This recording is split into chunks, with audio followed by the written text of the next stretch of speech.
The issue is that my party has for years and years and years considered any criticism of immigration to be racist, to be fundamentally wrong, and so you've got an absolute misalignment between the deep concerns of communities and government, and this is where we are going into a hot summer. Let's come to the underlying issues in a moment, but I suppose ministers would say, look, we're doing deals with the French, we are doing some deals to do third-party processing, we are getting into a place where we can, stop boats being shipped out of Germany and so on. We are acting, and it is unfair to put this on us.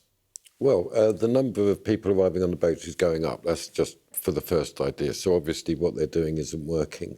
The second is the mismatch between the rhetoric and the reality. The Prime Minister says it's a national security issue. So why not put the Royal Navy in the Channel? Why not stop the boats?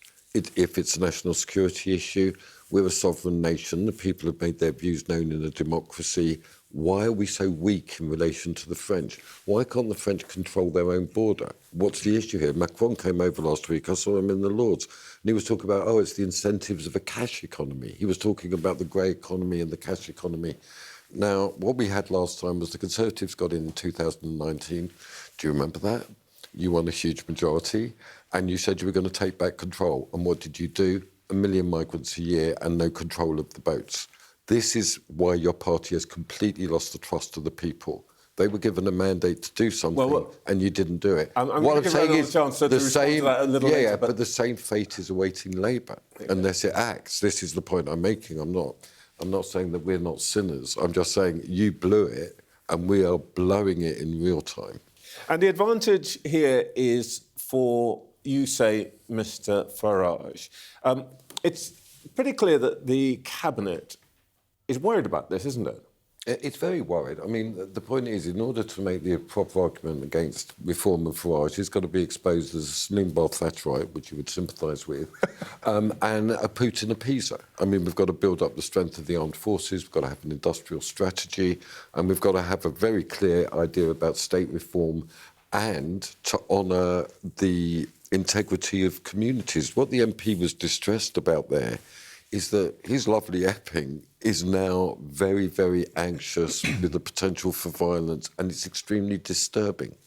This is the point. So it's really time, not for process. I mean, I would argue really strongly that we've got to get out of the European Court of Human Rights, we've got to scrap the Human Rights Act, we've got to have effective political action, not process procedure. What is this one-in, one-out thing with France? I don't get it. What is this, a supermarket deal? The problem that you've got there, Maurice, is that the Labour Party's mainstream position wouldn't probably agree with you.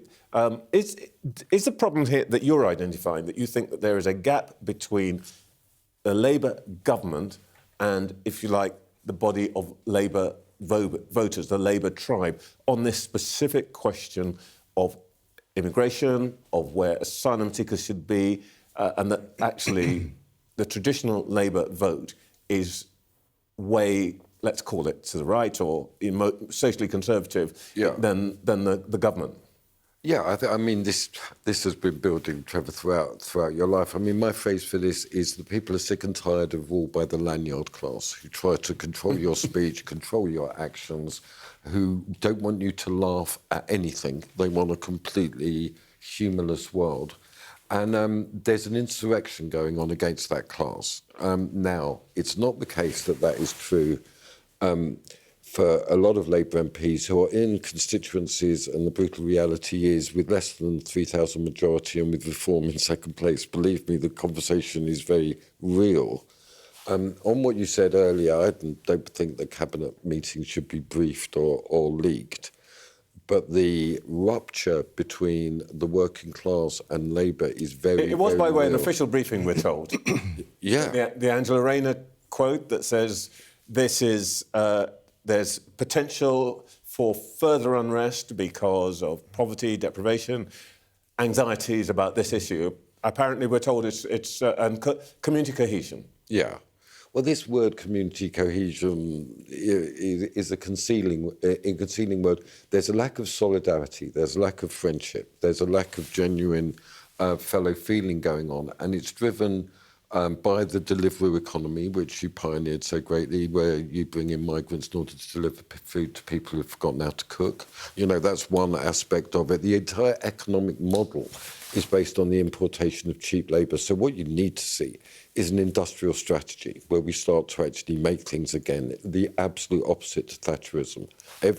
The meaning of Thatcherism, everybody is really clear, the empowerment of the Chinese Communist Party. All our capital was invested in China, no free unions, no democratic unions, 24-hour glory, right? 24-hour day production, cheap labour, lovely. But that's the reality of our economy now. And Labour's got to lead in an entirely different, that's appropriate for this new era. Look, you mentioned I went to the States for the inauguration, and I could feel the rage against the lanyard class of the working class. That's how Trump won, on the back of, you know, that advert he did 14 times. Kamala Harris is for they, them. President Trump is for you. That's when I knew this thing was over. So it's not just immigration, it's a whole range of issues where up is down, right is wrong. Okay. You know, Trevor, it's the last thing you want to hear when you go to the doctor, right? It's progressive. That's where the country is right now. Well,